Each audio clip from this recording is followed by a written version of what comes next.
ओम शांति। ओम शांति। सभी को good morning.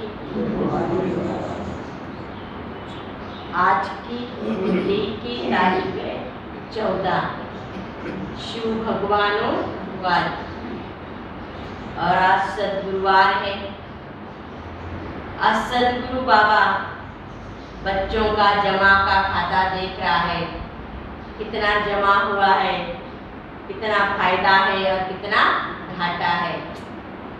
आज बाबा ने कहा घाटा पड़ा है तो योग बल से उन्हें चुकतू करा दो। और क्या जमा करना है? सुख का खाता जमा करो। सभी को हमें सुख देते रहना है। जितना मनसा वाचा कर्मणा से सुख देते रहेंगे बाबा ने कहा, उतना हमारा खाता जमा होता जाएगा। अनेक आत्माओं के आशीर्वाद देते रहेंगे, आशीर्वाद लेते रहेंगे, उससे भी हमारा जमा का खाता बढ़ता है। अनेक आत्माओं को बाबा का संदेश देते रहेंगे, वो भी एक जमा का खाता होता है। इसलिए बाबा ने कहा सुबह से लेकर शाम तक चेक करो, क्योंकि हम भी बड़े व्यापारी है, बिजनेसमैन है। जैसे व्यापारी को पता चलता है कि हमारा कितना फायदा हुआ, कितना नुकसान हुआ है, तो हमें भी बीच बीच में चेक करते रहना है। बाबा ने कहा तो सारे दिन में मैंने कितना व्यापार किया है, तो मुझे कितना फायदा हुआ है। फिर बाबा भी कहते हैं कि बच्चे तो मेरे सभी हैं, तो बाबा हम बच्चों से प्रतिज्ञा भी कराता है। तो कौन सी ऐसी प्रतिज्ञा है? बच्चे प्रतिज्ञा भी तो बहुत करते हैं, परंतु बाबा ने कहा उन्हें निभाने के लिए भी बहुत जरूरी है। भले मुख से तो हमने कह दिया है हाँ बाबा, लेकिन हर समय हर वक्त में वो क्या करना है, वो प्रतिज्ञा को निभाना है। तो बाबा हम बच्चों से यही प्रतिज्ञा करते हैं कि बच्चे पक्का करो कि मेरा तो एक शिव बाबा, दूसरा न कोई।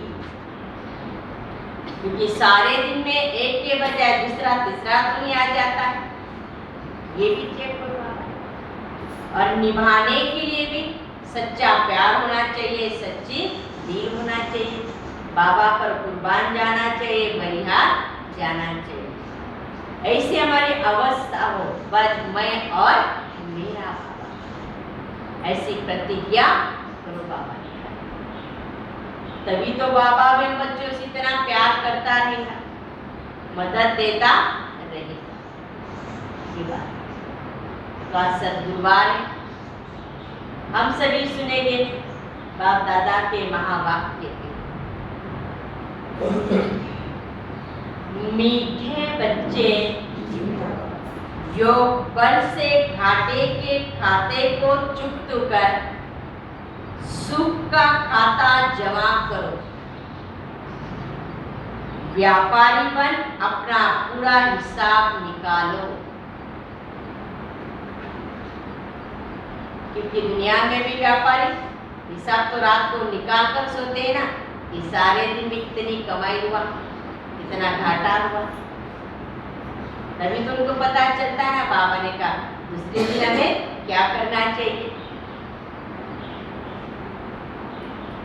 प्रश्न है, तुम बच्चों ने बाप से कौन सी प्रतिज्ञा की है? उस प्रतिज्ञा को निभाने का साधन भी क्या है? प्रतिज्ञा करते हो बाबा ने कहा, जब बाबा हमेशा कहता ना तुम प्रतिज्ञा करते हो, तुम्हारी प्रतिज्ञा की फाइल मेरे सामने आ जाती है, परंतु उन्हें निभाने का साधन भी क्या है? तो बाबा का जवाब है, तुमने प्रतिज्ञा की है ना, मेरा तो एक शिव बाबा, दूसरा न कोई। ये ना पक्की प्रतिज्ञा। भक्ति में भी कहते थे ना, बाबा आप जब आएंगे तो हम और संतोष एक आपसे ही तो जोड़ेंगे। अब बाबा कहते हैं बच्चे देह सहित देह के सर्व संबंधों को बुद्धि से त्याग कर एक मुझ बाप को याद करो। इस पुराने शरीर से भी दिल हटा दो। ये शरीर को भी याद नहीं करो बाबा ने, और जो शरीर के संबंधी बाबा ने कहा उसको भी याद नहीं करो। इस प्रतिज्ञा को निभाने के लिए सवेरे सवेरे उठकर अपने आप से बातें भी करो और ख्याल भी करो। क्या अब ये नाटक पूरा होता है, अब वापस घर चलना है। तो बाबा ने कहा सवेरे सवेरे बाबा से मीठी मीठी बातें करते रहो। समय भी बहुत थोड़ा है, हिसाब किताब भी चुकतो कर अभी वापस जाने का समय आ गया। तो इसलिए अपनी स्थिति को भी इतना पावरफुल बनाते जाओ बाबा ने कहा। और जो बाबा हमें बताते उस बात को स्मृति में पक्का रखना है। तो धीरे धीरे भी हम नष्ट मोह बनते रहेंगे, दुनिया से में वैराग भी आता रहेगा, बुद्धि भी चारों तरफ से हटती रहेगी। ऐसे ना हो कि अंत समय हो जाएगा। बाबा ने कहा अंत समय को कुछ नहीं होने वाला, पहले से सारी बातों की तैयारी करनी पड़ती है। जैसे देखना हमारे घर में बच्चे होते, स्कूल में भेज देते, उन बच्चे के पीछे भी हम कितनी मेहनत करते हैं ना, कि अभी आपका इम्तिहान आ रहा है, आपको बहुत ध्यान देना पड़ेगा। ऐसे नहीं करते कि देखा जाएगा जब इम्तिहान आएगा तभी आप अभ्यास करो, अटेंशन दो, ये नहीं। इसी तरह से भी बाबा में संगम पर समय की क्या दे रहा है, सावधानी दे रहा है, अटेंशन दे रहा है कि बच्चे जो भी कुछ करना है अब करो, अपने आप पर भी अटेंशन दो और समय पर भी अटेंशन देना है और अपनी स्थिति को ऐसा बनाना है। आज का गीत है छोड़ भी दे आकाश सिंहासन। ओम शांति। बच्चे पुकारते हैं कि परमधाम से आओ। ये गीत गाया हुआ है पतित मनुष्य का, वो खुद इसका अर्थ नहीं जानते हैं ना कि परमात्मा का है, उन्हें हमें कहा बुलाना है। पुकारते हुए पतितों को पावन बनाने आओ, क्योंकि इस समय है रावण का राज्य। ये भी बच्चे जानते हैं कि भारत में दैवी श्रेष्ठाचारी राज्य था ना, अभी तुम श्रेष्ठाचारी बनने का पुरुषार्थ कर रहे हो। तो इसलिए ध्यान देना अपने कर्मों पर। बाबा ने कहा ऐसा कर्म हमारा न हो जाए जो हम श्रेष्ठ के बजाय भ्रष्ट बन जाए। बाप कहते बच्चे अभी तुमको वापस चलना है, पुराना पापों का खाता चुकता करना है। व्यापारी लोग 12-12 मास का पुराना खाता बंद कर देते हैं ना, घाटे व फायदे का हिसाब भी निकालते हैं। अभी तुम बच्चे भी जानते हो भारत में हम आधा कलप फायदे में थे, आधा कलप घाटे में थे ना। व्यापार कलयुग से क्या है, और सती त्रेता में कमाई में ना। बाबा ने कहा तो जमा, अर्थात आधा कलप सुख है, आधा कलप दुख है। उसमें भी दुख बहुत थोड़ा पाते हैं। इतना बड़ा सुख है, बाबा ने कहा उसके आगे कुछ भी नहीं है दुख। जबकि तमो प्रधान अवस्था होती है, व्यभिचारी भक्ति में चले जाते हैं। बाप बच्चों को समझाते हैं ना, अब तुमको फायदे में जाना है। घाटे के खाते को अब योग बल से चुकता करना है। तुम्हारे पापों का खाता अब क्या होना चाहिए, कटना चाहिए, खत्म होना चाहिए, लेकिन दूसरा पाप का खाता फिर से जमा न हो। ऐसा न हो जाए एक तरफ चुपतू करे फिर भी जमा करे बाबा ने का ज्ञान। अभी समय अनुसार इन बातों पर भी हमें ध्यान देना है कि ऐसा वैसा कुछ काम भी नहीं करना है, कोई कर्म भी नहीं करना है जो फिर से पाप का खाता और बढ़ता जाए, क्योंकि पहले से ही त्रिश्रेष्ठ जन्म का है बाबा ने कहा, वो चुप तो नहीं हुआ है और बाबा के बच्चे बनकर फिर से कर रहे बाबा ने कहा, तो भी कितना बड़ा जमा।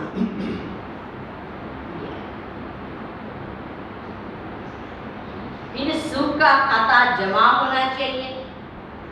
जितना तुम मुझे याद करेंगे उतना तुम्हारे पापों का खाता भस्म होगा और फिर पवित्र बन गीता का ज्ञान धारण करना है। यह कोई गीता शास्त्र नहीं सुनाते हैं ना, ये गीता का ज्ञान स्वयं भगवान ने दिया है। इस समय मनुष्य की बुद्धि तमो प्रदान होने के कारण बाप को जानते नहीं है, इसलिए उनको अर्पण कहा जाता है ना। किसी का धनी धनी नहीं है, जैसे देखा भी जाता है लौकिक में बाप चला जाता है तो फिर क्या होता है, फिर किसी का धनी धनी नहीं होता है, फिर चलता है। इसी तरह से भी बाबा ने कहा दुनिया में देखो दुनिया की हालत क्या हो गई, परमात्मा को जानते नहीं है। तुम समझाते हो कि भारत पुण्य आत्मा श्रेष्ठाचारी की दुनिया थी, जिनों के चित्र भी थे ना। भारत सतयुग आदि में बहुत साहूकार था, ये भी बाबा याद दिला रहा है। बाबा हमेशा कहते ना राजा महाराजाओं के चित्र होंगे लेकिन प्रजा के नहीं होंगे ना, क्योंकि भारत में ये महाराजा महारानी कितने साहूकार थे। जो इस्लामी बौद्ध आदि धर्म है शुरुआत में ही थोड़े होते हैं, धर्म स्थापक आया, फिर जो भी उस धर्म की आत्माएं वो आती और जाती है। धीरे धीरे हर धर्म की वृद्धि होती, बाबा ने कहा फटाक से तो नहीं होती ना। वो कोई राजा ही में नहीं आते हैं ना, लेकिन जो बाबा के बच्चे ब्राह्मण बनते बाबा उनों के लिए राजा स्थापन करते, वो भी एक जन्म के लिए नहीं लेकिन 21 जन्मों के लिए करते। अपने धर्म में आते हैं, जब लाखों करोड़ों की अंदाज में आते तब राजा रानी आदि भी बनते हैं ना, या तुम्हारी शुरुआत से लेकर राज्य ही चलती है। सतयुग आदि में लक्ष्मी नारायण का राज्य था, भारत महान ऊंचा था जब श्रेष्ठाचारी था ना, जब एक धर्म एक राज्य एक भाषा सतो प्रधान थे। ऊंचे से ऊंचा भगवान गाया जाता है, उनको ही त्रुत कहते हैं ना, क्योंकि वही सत्य है। वह आकर सच्ची नॉलेज देते हैं और सभी बाप के बारे में झूठी नॉलेज देते हैं ना, क्योंकि परमात्मा को सर्वव्यापी कर दिया है। जहाँ देखो आप परमात्मा ही परमात्मा है। सभी याद करते हो गॉड फादर, परंतु फादर को कोई जानते नहीं है ना। कभी तुम पूछो लौकिक बाप को जानते हो तो यह थोड़ी कहेंगे वो सर्वव्यापी है, कोई नहीं कहेगा ना। लेकिन बाबा ने कहा मेरे बारे में कहेंगे वो सर्वव्यापी है, कितना फर्क है। फादर माना फादर, फादर से वर्षा भी मिलता है ना।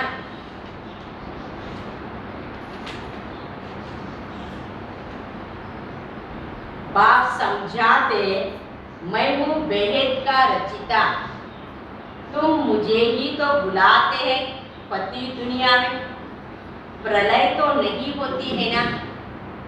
ये सारी पति दुनिया है, मुझे तुम बच्चों के लिए ही तो आना पड़ता है। तुम बच्चों को ही मैं समझाता हूँ। मनुष्य गुरु आदि करते हैं शांति के लिए, परंतु वह सब भक्ति मार्ग के लिए हठयोग आदि भी सिखलाते रहते हैं ना। उनसे कोई भेद का वर्षा नहीं मिलता है। गुरु करते हैं, उनसे अल्पकाल के लिए थोड़ा सा सुख मिलता है, लेकिन मैं तुम्हारा सद्गुरु हूँ, तुम्हें मैं बेहद का सुख देता हूँ। वह समय हद का सुख देने वाले, यह बेहद का बाप बेहद का सुख देने वाला है। बाप मुक्ति जीवन मुक्ति की सौगात ले आता है। तो बाबा कहते हैं मैं खाली हाथ नहीं आता हूँ, मैं तुम बच्चों के लिए बहिष्ठ लेके आता हूँ, मुक्ति जीवन मुक्ति की सौगात ले आता हूँ। तुमको सिर्फ एक ही सतयुग में सिर्फ एक ही धर्म होता है। यहाँ तो देखो अनेक धर्म है जो वृद्धि होती रहती है ना। अब फिर इतनी सब आत्माएं वापी जाएगी कहाँ? शांति धाम में। यह तुम बच्चों को सृष्टि के आदि मध्य अंत का ज्ञान मिल रहा है। बाप इस मनुष्य सृष्टि का बिजरू, उसके पास सारी नॉलेज है ना।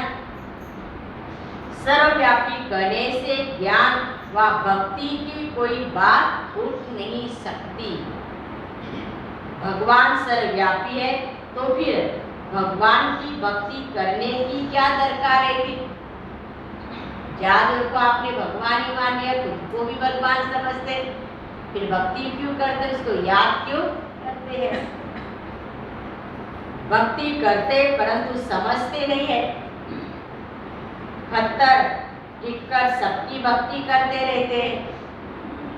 गंगा में कितने स्नान करने जाते हैं, अगर वो पतित पावनी है तो फिर सबको पावन होना चाहिए ना। मुक्ति जीवन मुक्ति धाम हो जाना चाहिए, लेकिन जाता तो कोई नहीं है ना। बोले कितने भी स्नान करेंगे, बाबा ने कहा पावन भी नहीं बन सकते, न मुक्ति मिलती न जीवन मुक्ति मिलती है। एक गुरु वापी जाए तो और फॉलोवर्स भी ले जाएगी, लेकिन न कुछ जाते न फॉलोअर्स को कुछ कर सकते हैं। देह अभिमान बहुत है ना। जब मैं आता हूँ बाबा ने कहा तब मैं तुम बच्चों को मेरे साथ वापस ले जाता। ऐसे कोई भी नहीं कहेंगे कि हम निराकार परम पिता परमात्मा बच्चों का बाप ना, तुमको साथ ले जाने आया हूँ। यह बाप का ही तो हक है और अधिकार से बाबा बच्चों को कहते कि मैं निराकार बाप हूँ, आत्माओं का बाप हूँ, मैं आया हूँ तुम बच्चों को अपने साथ वापस ले जाने। अब ये पुरानी दुनिया को छोड़ना है, इसलिए योग बल जरूर चाहिए। गफलत करने से पद तो नहीं पाएंगे ना। तुम बच्चे जानते हो बाबा हमको लायक बना रहा है। बच्चे जो नालायक बन जाते हैं ना, तो बाबा उन्हें बड़े प्यार से शिक्षा देता है और शिक्षा देकर सतयुग में जाने के लिए लायक बनाता है। वह देवाला मारते हैं ना, कलब कलब तुमको 100% साल्वेंट बनाता हूँ, फिर रावण तुमको इनसाल्वेंट बना देता है।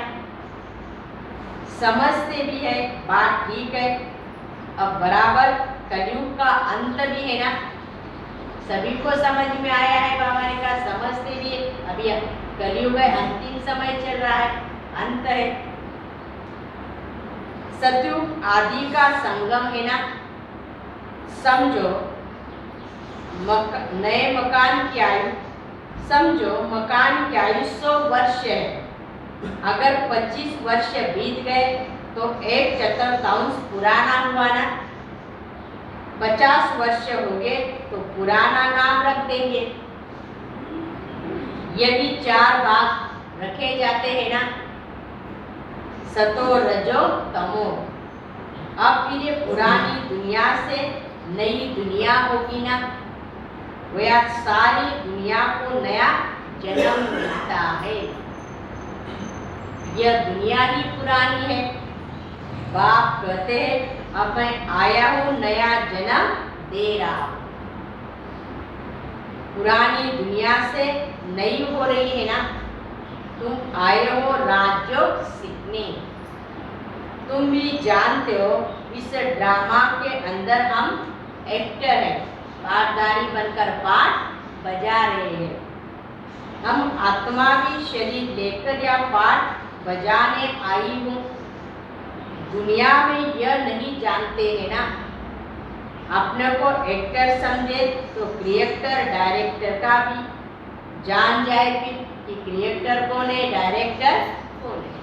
तो उसके पहले एक्टर को उसको समझना होगा। फिर कने मात्र सिर्फ कह देते यह कर्म क्षेत्र है, परंतु कब से यह खेल शुरू हुआ, उसका क्रिएटर कौन है, ये भी तो कोई जानते नहीं है। मनुष्य को ही तो जानना चाहिए। बाकी आपस में लड़ना तो अर्पण का काम है ना।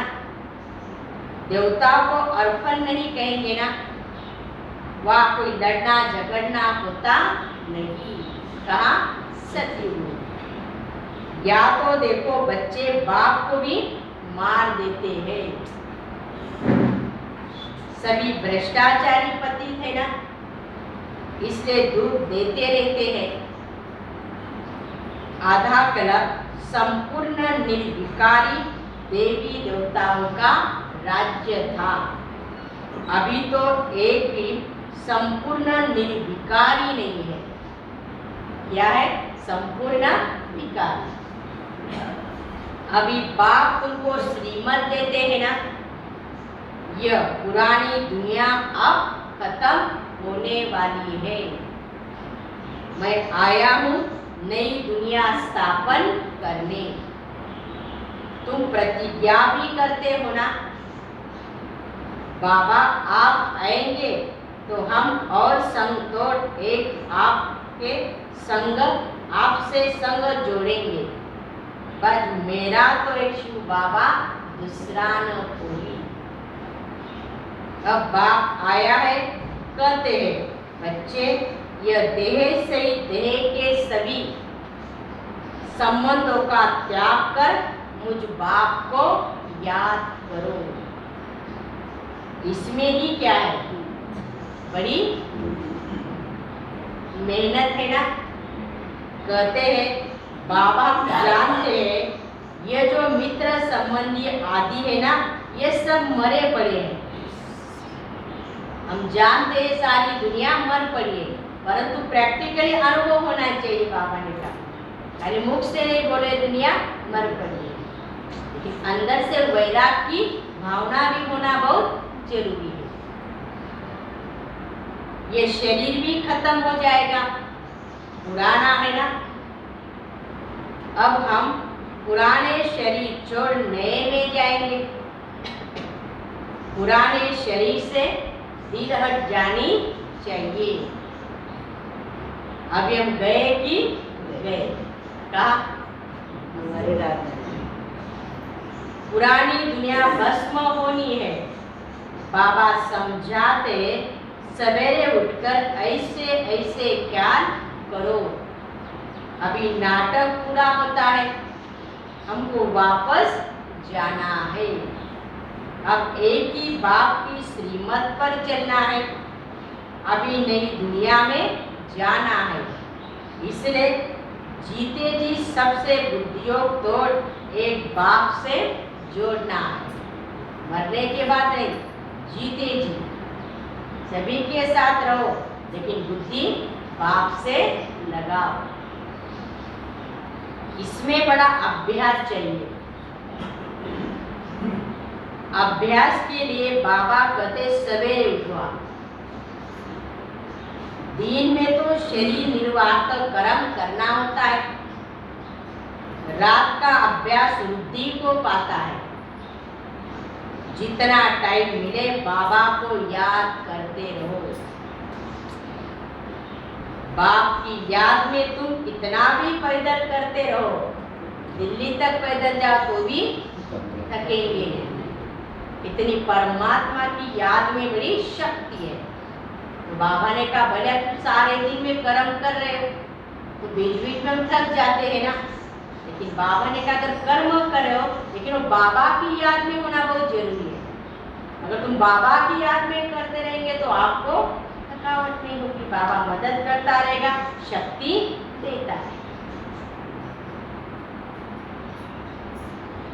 कभी थक नहीं सकते, योग बल की खुशी रहती है ना। याद का अभ्यास होगा तो कहाँ भी बैठ याद आ जाएगी। एक अभ्यास करो, बाबा ने एक आदत डालो। कहा गया वो, लेकिन आपकी याद ऐसी पावरफुल हो, बाबा ने तो अभ्यास क्या करूं? वातावरण ऐसा था, हमारी याद नहीं होती है, टाइम नहीं मिलता है, यह ना एक इतनी प्रैक्टिस होनी चाहिए हमारी। वैसा भी वातावरण कुछ भी हो, मैं और मेरा, क्योंकि समय ऐसा आने वाला है, बाबा ने कहा उस समय हम क्या करेंगे। तो अभी से वो आदत अभ्यास हो,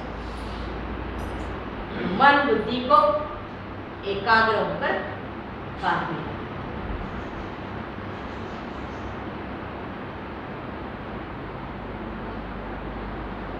याद का अभ्यास होगा तो कहाँ भी बैठ याद आ जाएंगे। खाने पर भी याद में रहना है। जो भोजन करते हो ना, उसी समय अंतर्मुख पर बाबा की याद में बैठो। टाइम बहुत है बाबा ने कहा, लेकिन वो टाइम को कहाँ सफल करना है, कैसा यूज करना है, ये अपने हाथ में है। और इस समझाने तो बाबा ने भी दे दी है। ये भी पानी पिलो याद करो, आ भी जाओ याद करो बच्चे, आप भी खाओ। फालतू वार्तालाप नहीं चलना चाहिए। कैसे बाबा हमारी मन बुद्धि की सेटिंग करते हैं ताकि मन बुद्धि कहीं नहीं जानी चाहिए। ये बाबा इससे बाप की याद से ही तो विकर्म विनाश हो गए, फिर अंतमति सोगति हो जाएगी। अब वापस जाना है। सभी का सद्गति दाता, सभी को श्रेष्ठाचारी बनाने वाला, शांति देश में ले जाने वाला एक ही तो बाप है। क्या कहा बाबा ने? सभी का सद्गति दाता, सबको श्रेष्ठाचारी बनाने वाला, शांति देश में ले जाने वाला एक ही तो बाप है। जन्म जन्म तक तुमको बाप टीचर सद्गुरु मिले, परंतु वह सब जिस्मानी है, मैं तुम्हारा रूहानी। जो भी आत्माएं है उसमें संस्कार, कोई भी देही अभिमानी बनना नहीं सिखलाते हैं ना। और मैं ही आकर तुम बच्चों को ये सिखलाता हूँ कैसे देह में रहते हुए देही बनना है। और यह बेहद का बाप ज्ञान का सागर है। जो भी आत्मा है उसमें संस्कार भरे हुए हैं। फिर शरीर धारण करने से वो इमर्ज होते हैं ना। अभी तुमको सारे ड्रामा की नॉलेज है और तो सभी मनुष्य घोर अंधियारे में है। गाया हुआ है ज्ञान अंजन सद्गुरु ने दिया। जो अज्ञान अंजन देने वाला ज्ञान सूर्य बाप है ना। सतयुग को दिन, कलयुग को रात कहा जाता है। आत्माएं उस निराकारी बाप को याद करती है। बाबा समझाते हैं, मैं तुम बच्चों को ब्रह्मा मुख द्वारा कलप पले मौखिक सब भक्ति मार्ग के शास्त्रों का राज समझाता हूँ। यह सब है भक्ति मार्ग की सामग्री जो आधा कल्प से चली आती है। मनुष्य कह देते यह परंपरा से चलते आया है। रावण को भी परंपरा से जलाते आए हैं। त्योहार जो मनाते वह सब कहते परंपरा से चले आ रहे हैं। परंपरा का अर्थ क्या है वो भी तो समझते नहीं है ना। सतयुग की आयु लाखों वर्ष लिख दी है तो मनुष्य घोर अंधियारे में तो है। भक्ति कब से शुरू होती है, पावन कब बने, ये भी तो कोई जानते नहीं है। भगवान पतितों को पावन कब बनाने आए हैं, कहते भी है ना। क्राइस्ट से 3000 वर्ष पहले भारत स्वर्ग था, परंतु फिर भी अनेक मत मतांतर है ना। कितने मत दुनिया में काम कर रही है, अनेक अपनी अपनी मत चलाते हैं। बाबा ने कहा बाप आकर श्रेष्ठ मत देते हैं। श्रीमत से तुम श्रेष्ठ देवता बनते हो ना। रुद्र माला भी है, रुद्र भी निराकार भगवान ही ठहरे, वो भी श्री श्री है ना। देवताओं को कहेंगे श्री अर्थात श्रेष्ठ। अभी तुम बच्चे जानते हो श्री श्री द्वारा श्रेष्ठ दुनिया बनती है ना। बाप श्री श्री है, श्री बनाने वाला। ये सब बातें याद करनी चाहिए। कल्प बोले वाले ही तो समझेंगे। यह ज्ञान सब धर्म वालों के लिए है। सबको बाप कहते, अपने को आत्मा समझकर मुझ बाप को याद करो। वेद बाप ने कितना, वेद बाप से कितना सुख मिल रहा है ना। वेद का बाप आकर इतने बच्चों को एडाप्ट करते हैं। यह मुख वंशावली है। कितने ढेर बीके हैं जो भी देवता बनने वाले हैं। यह ईश्वरीय कुल। दादा निराकार है ना, उनके बच्चों का नाम है, उनके बच्चों का नाम प्रजापिता ब्रह्मा, और इन द्वारा एडॉप्ट करते हैं। तुम ब्राह्मणों शिव बाबा की फैमिली की वृद्धि होती है ना। अभी तुम्हारी नंबर 1 बिरादरी है। तुम सर्विस भी करते हो, सबका कल्याण भी करते हो।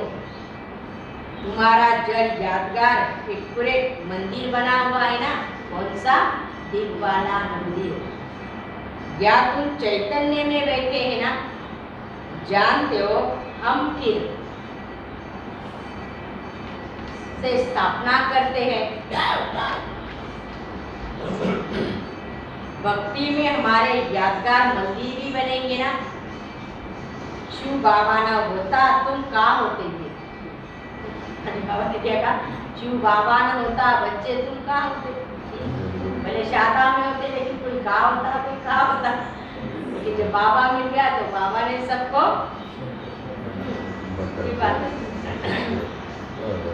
ब्रह्मा विष्णु शंकर कहा है। अभी शिव बाबा रचना रच रहे हैं। प्रजापिता ब्रह्मा का चित्र अलग होना चाहिए। त्रिमूर्ति ब्रह्मा भी कहते हैं ना, परंतु उसका अर्थ भी नहीं जानते। तुम जानते हो परमपिता परमात्मा ब्रह्मा द्वारा स्थापना करते हैं। करण करावनहार शिव बाबा है। यह सब बातें धारण करने की है। शिव बाबा खुद राजयोग सिखला रहे हैं, हम सभी बच्चों को राजाओं का राजा बना रहे हैं। नॉलेज भी तो दे रहे हैं ना, तो वह धारण करनी चाहिए। इसमें प्योरिटी फर्स्ट है। सबसे बड़ी मुख्य बात है पवित्रता की, जो हमारी इतनी मनसा वाचा कर्मणा शुद्ध और पवित्र हुआ है। हाँ, किसी को देखे न देखे, देखा भी, किसी की बातें सुनी भी है, तो हमारी बुद्धि बिल्कुल चलायमान न हो, बुद्धि में संकल्प विकल्प चले, इतनी हमारी मन बुद्धि शुद्ध और पवित्र। और उसके लिए बाबा ने एक अभ्यास बताया है, कौन सा? हम सभी कौन है? आत्मा। भाई भाई भाई बहन भी नहीं, कौन है? भाई भाई। हिम्मत भी तो दिखानी है ना, ग्रस्त व्यवहार में रहते पवित्र रहकर दिखाओ। कई बच्चियों को बचाने के लिए स्वयंवर भी करते हैं ना, ऐसा भी होता है। बाबा ने कहा माँ बाप इस ब्रह्मा कुमारी बनने नहीं देते हैं, तो कैसे होते कि बेचारे का जीवन बच जाए। फिर जिसको गंधर्वी विवाह भी करते हैं ना, फिर भी उसमें भी कई फेल हो जाते हैं। बाबा ने कहा योग बल चाहिए, जितना पावरफुल योग बल होगा बाबा ने कहा तभी उन बातों पर विजय प्राप्त कर सकते हैं। तो कभी कभी माया भी ऐसी है कि बाबा ने कहा धोखा भी दे देती है, उसमें भी पास होने के बजाय फेल हो जाते हैं। कोई कोई ऐसे भी होते हैं जो शादी कर फिर पवित्र भी रहते हैं, पवित्र रह फिर नॉलेज भी लेनी है ना, धारण कर औरों को भी बाप समान बनकर दिखावे, तब ऊंचा पद भी पा सके ना। और बाबा ने कहा जिनका अंदर है संपूर्ण पवित्रता की धारणा, वो दूसरे को ही कहेगा ना आप ऐसी धारणा करो। और परसों भी बाबा ने कहा अगर हमारे बात पे कहीं खोट है बाबा ने कहा तो हम दूसरों को नहीं बताएंगे ना। ये भी बात, कोई भी बात पहले किसी को सुनानी है, किसी को बतानी है, तो बात स्वयं में पहले धारण करो बाबा, ताकि हम दूसरों को समझाए, तभी वो अपने जीवन में धारण कर सके। धारणा की बातें इस ज्ञान यज्ञ में विघ्न भी बहुत पड़ते हैं ना, ये तो सब होगा बाबा ने कहा, कोई बड़ी बात नहीं है। ड्रामा में नोंद है ना, कई बच्चियां कहती हैं हमें सावकारी क्या करनी है, किसकी लेगा है? पवित्रता के लिए। इसमें बर्तन मांजकर रोटी खाना अच्छा है, पवित्र तो रहेगी ना, हमारा जीवन शुद्ध पवित्र रहेगा। ये सावकारी क्या करनी है, धन दौलत क्या करनी है, वो एक जन्म की, लेकिन हम पवित्र रहकर हम एक ही जन्म की बातें मिलने वाली है ना। तो इस बातों का कोई समझ वाले त्याग भी करते। जैसे बाबा ने कहा जब साकार बाबा थे तो हमारी दादी दीदियाँ क्या थी, कितने सावकार करा लेती थी। शांता दादी भी दे, सभी दादी छोड़ा ना घर, सब त्याग किया ना, क्यों? अपना जीवन को ऐसा बनाना। परंतु हिम्मत बहुत चाहिए, साधारण बात नहीं बाबा, हिम्मत होनी चाहिए। हिम्मत होगी बाबा भी मदद करेगा, लेकिन फिर भी हमारे में इतनी शक्ति बाबा में देता है, प्रवृत्ति निभाते हुए भी हम इस बात को धारणा करके औरों को भी जीवन ऐसा बना सकते। बस योग बल को बढ़ाते जाओ और सच्चे दिल से दिलाराम को अपने दिल में रखो। बाबा अवश्य मदद करता है जो हमारे जीवन रूपी नैया और गाड़ी अच्छी तरह से चल सके। बाबा को क्या चाहिए? सच्चाई और समय थोड़ा है, इन बातों को पूरा पूरा धारण करना चाहिए। पूरा इस आधार पर ही मिलने वाला, परंतु हिम्मत बहुत चाहिए। अच्छा, मीठे मीठे सिक्की लदे बच्चों प्रति माता पिता बाप दादा का याद प्यार और गुड मॉर्निंग, रूहानी बाप की रूहानी बच्चों को नमस्ते। हम रूहानी बच्चों की रूहानी बाप दादा को याद प्यार और नमस्ते नमस्ते नमस्ते। ओम शांति ओम शांति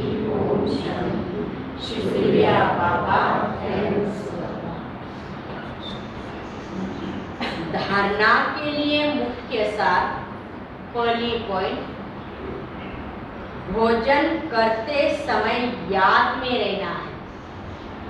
भोजन बनाओ भी याद में और खाओ भी याद में।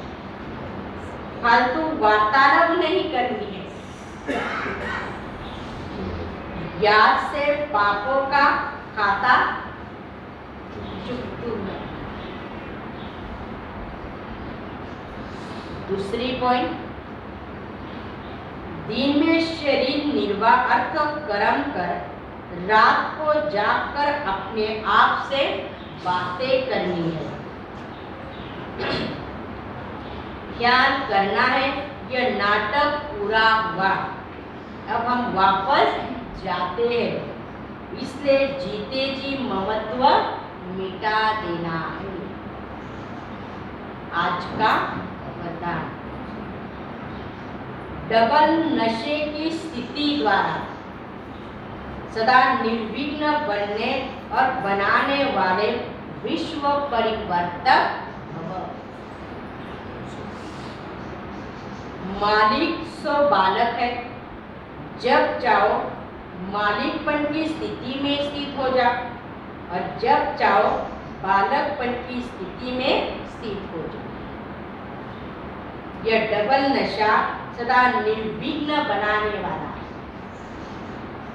ऐसी आत्माओं का टाइटल है विघ्न विनाशक।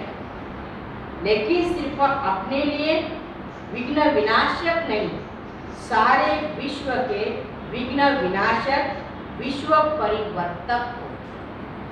जो स्वयं शक्तिशाली रहते हैं उसके सामने विघ्न स्वतः कमजोर बन जाता है। स्लोगन, अपने डबल लाइट स्वरूप में स्थित रहो तो सब बोझ समाप्त हो जाएंगे। अपने